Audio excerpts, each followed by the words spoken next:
In a small village in the province, life was simple. The houses were made of bamboo and nipa. The air was fresh. In the morning, you'd hear the crowing of roosters. At night, the silence was only broken by the sound of crickets. But when the sun went down, a fear would cover the village. A fear passed down from grandparents to their grandchildren. This is the story of the Manananggal, a creature that looks human in the morning but turns into a monster at night. The elders in the village always had a warning. "Don't go out when the moon is full," Lola Ising would say while arranging her goods in her small store.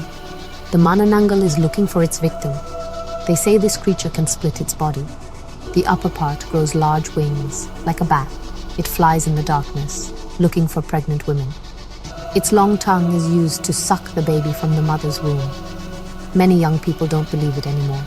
They say it's just a story to scare children, but the elders insist it's true. They put garlic on their windows. They also put salt in the corners of their houses. Garlic scares away evil spirits, Lolo Kiko explained. And the salt, that's what stops the Manananggal from putting itself back together. These were the beliefs they grew up with in the village, a part of their culture and daily life. The fear was stronger when there was a newborn in the village. The whole community would be on guard. They would make noise to drive away the monster. They would play loud music. They would light torches around the house. For them, protecting a new life was everyone's responsibility. The legend of the Manananggal isn't just a story. It's a reminder that evil can hide even in the quietest places, a reminder that they should be ready. Marites was a young nurse. She was dedicated to her work at the village clinic. Often, night would fall while she was taking care of the sick.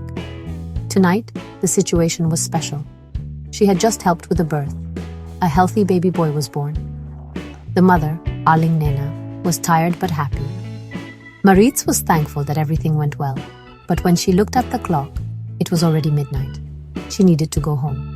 Her house was still a bit far from the clinic. As Maritz walked on the dark road, her only light was the moon.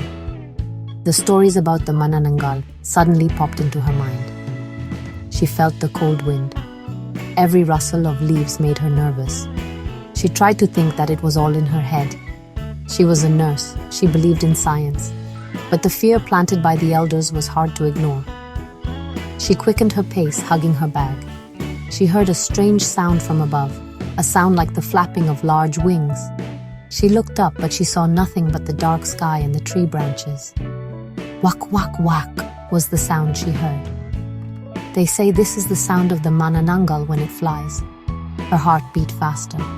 Lola Ising's warnings echoed in her ears. "Go home before dark, grandchild." Now it was too late. She was in the middle of nowhere, alone. Maritz tried to calm down. "That's not real," she whispered to herself. "I'm just tired." But as she got closer to her house, she noticed a shadow moving on the roof of her neighbor's house. This was Aling Nena's house, the woman who had just given birth. Suddenly, everything became clear. The sound, the shadow, the newborn baby. The Manananggal wasn't a story. It was real, and it was here now. In a secluded part of the village, in a banana grove, an old woman began to transform. Her body trembled. Her eyes glowed in the dark. Slowly, her back split open and large bat-like wings emerged. Her nails grew long and sharp. Her face became horrifying. And then, in a chilling moment, the upper part of her body separated from her legs. This was the Manananggal, ready to hunt. It flew into the air, its long hair flowing with the wind. Its goal was clear. It smelled the blood of a newborn baby. The smell attracted it, like a shark drawn to blood in the sea.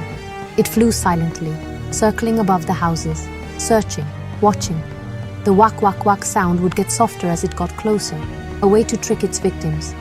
It was an ancient hunter in modern times. It found Aling Nena's house. It slowly landed on the nipa roof.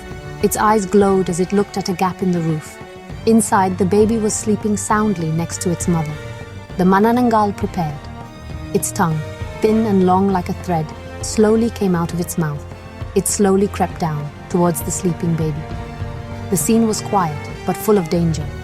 The mother, Aling Nena, was sound asleep, unaware of the danger threatening her child. The village was quiet, unaware of the monster in their midst. The Manananggal was only inches away from its victim. One more moment and it would succeed. But not far away, someone saw everything. Marites, the nurse, stood in the dark, trembling with fear, but with determination in her eyes. She wouldn't let anything bad happen. Marit stood in the shadows, her heart pounding hard. Fear wanted to stop her, but her duty as a nurse was stronger. She had to save the baby. She suddenly remembered the elders' advice: garlic and salt. Those were their weapons against the Manananggal. She quickly ran to her kitchen. She grabbed a whole head of garlic and a handful of coarse salt. This was her hope, ancient wisdom against ancient evil. She slowly returned, hiding in the shadows. She remembered what Lolo Kiko said. The Manananggal cannot reattach to its lower body once it's been sprinkled with salt. She needed to find the monster's lower half. She looked around, in the gardens and in the banana groves. And there, under a banana tree, she saw it, the lower part of the body standing and waiting. This was her chance. She had to be quick, she had to be brave. While the Manananggal on the roof was busy, Maritz ran towards the abandoned body. She used all her strength. She poured the salt over the separated body. She crushed the garlic and spread it on. Above, the Manananggal groaned in pain. It felt what Maritis had done. It suddenly flew away from the roof, angry and panicked. It tried to return to its body, but it was too late. The salt and garlic was stopping it. The monster flew around in circles, screaming in anger and frustration.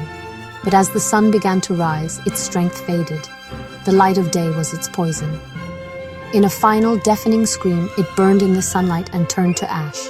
Below, the abandoned body fell to the ground. The village was safe. When morning came, Maritz was a hero. But everyone knew that the legend wasn't over. On the next full moon, another Manananggal might appear. The warning would remain.